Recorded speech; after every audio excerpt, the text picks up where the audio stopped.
Wisconsin Senator Ron Johnson, a member of the Senate Homeland Security, Budget and Finance Committees. Senator, good to see you this morning. What is your reaction to all of this Hillary's reporting?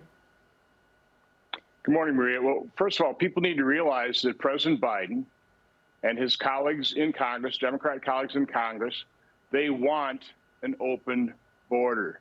They caused this problem. I mean, it's not like they're not acting with enough urgency. This is exactly what they wanted. So it shouldn't surprise anybody that we've had 6, 7, 8 million people come to this country now. It shouldn't surprise anybody that more than 150 nations have sent their, not necessarily the best people. Let's face it, Venezuela is opening up their jails, their mental institutions. We are going to see members of gangs, some of the most horrific and brutal gangs in Mexico and Central America. Those members are going to be in this country. And you take a look at these just horrific crimes committed by these monsters. You know, what's so sad about this, they shouldn't have happened.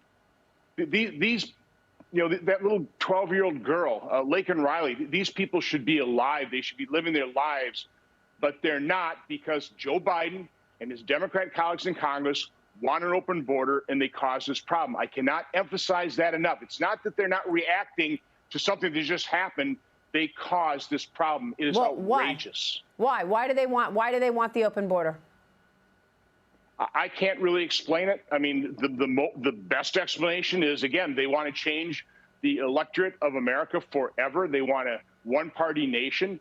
They realize they bring a bunch of people in here, they're going to be very grateful to Democrats. They're going to vote for Democrats. I mean, we have evidence of a non-governmental organization, an NGO, providing a piece of paper to migrants before they come to America that says, when you get to America, vote for Joe Biden.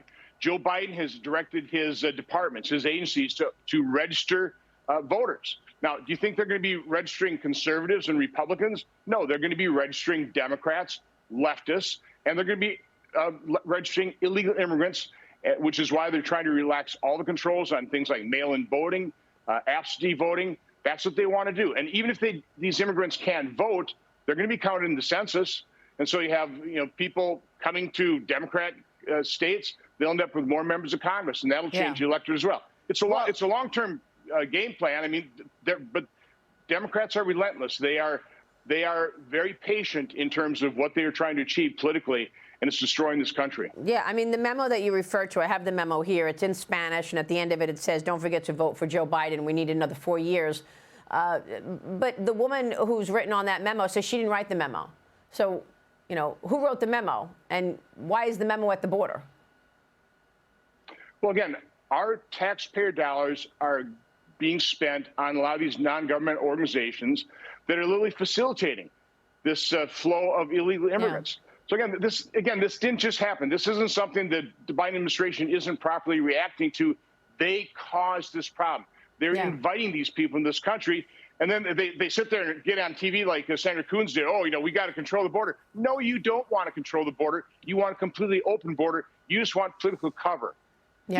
You're just lying to the American public that you want a closed border. You want an open border. Yeah, no, I understand. 10 million people have come into this country on Joe Biden's watch. 2 million gotaways. And then we see stories like the 12-year-old Texan girl who was murdered, or the mother of 5 murdered. I mean, it's absolutely disgusting.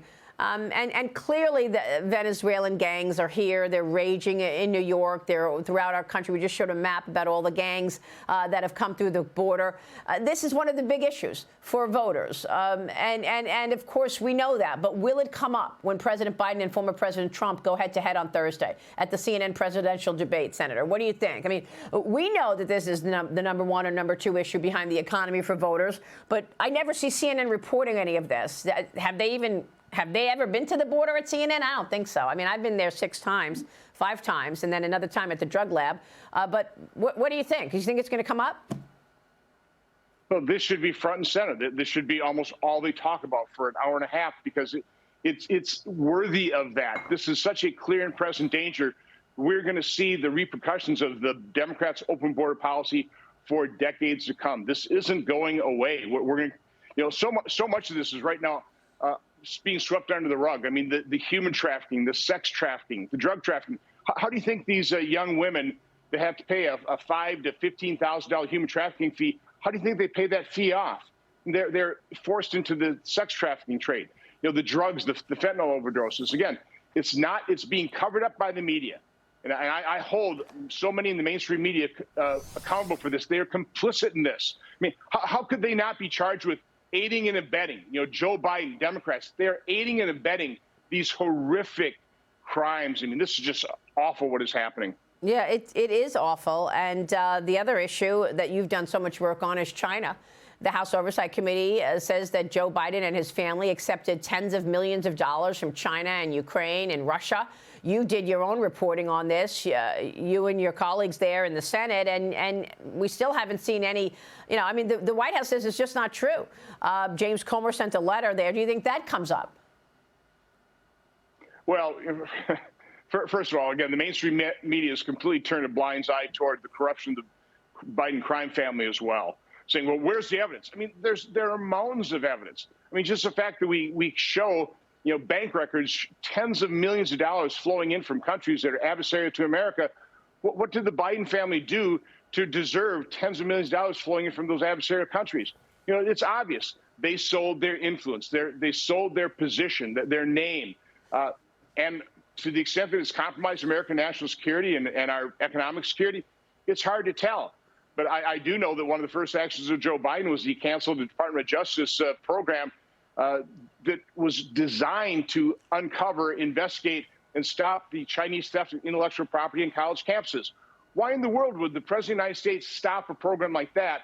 Because that's one of the main reasons that China has harmed America is in their intellectual property theft. Yeah, that's one of the first decisions that he made in the Oval Office, to cancel the China initiative.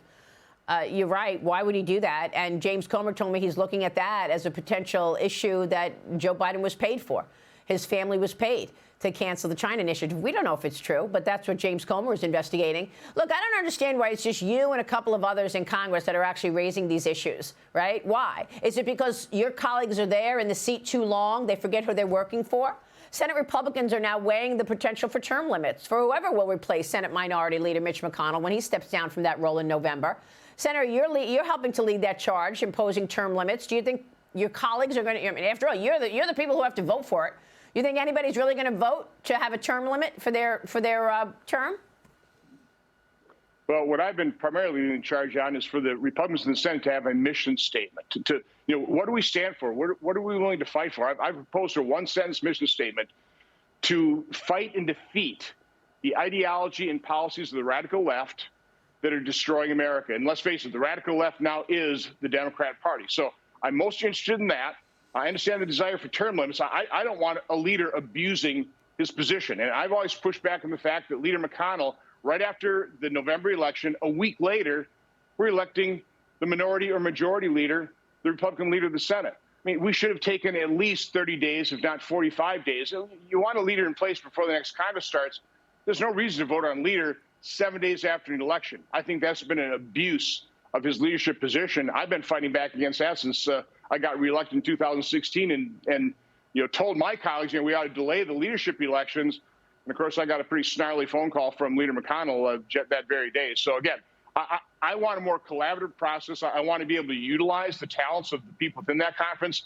I'm tired of the one-man dictatorship that Mitch McConnell has been as our Republican leader. Everybody is. Senator, who do you want to see in that role? Well, listen, Rick Scott is running. I supported him last time. Rick Scott is an extraordinary individual, an extraordinary background. One of the largest employers in America when he ran Hospital Corporation of America, a very successful governor in Florida, helped set Ron DeSantis up for success. He's a fabulous colleague in the United States Senate, and he's actually concerned about the fact that we're $35 trillion in debt, and it's really brought House conservatives together. That's the reason we got by the debt ceilings, because of Rick Scott's leadership working with conservatives in the House. Real quick, Senator, before you go, if you're going to look at term limits for elected officials, are you also going to look at term limits for their office? Because isn't that what the quote-unquote deep state is all about? You've got career people in there working for decades, even if you have the elected official and a different person. Well, again, the ultimate term limit is the vote, and I totally agree with that. But in order to exercise that term limit, the American public needs to be informed. And right now, with the mainstream media that are basically advocates for the left, they're a bunch of radical leftists themselves. The American public's not being informed. Look at how long they've really hid the crisis, the catastrophe on our border. So in the end, the term limit has to be the vote. Thank you so much, Senator. Good to see you this morning.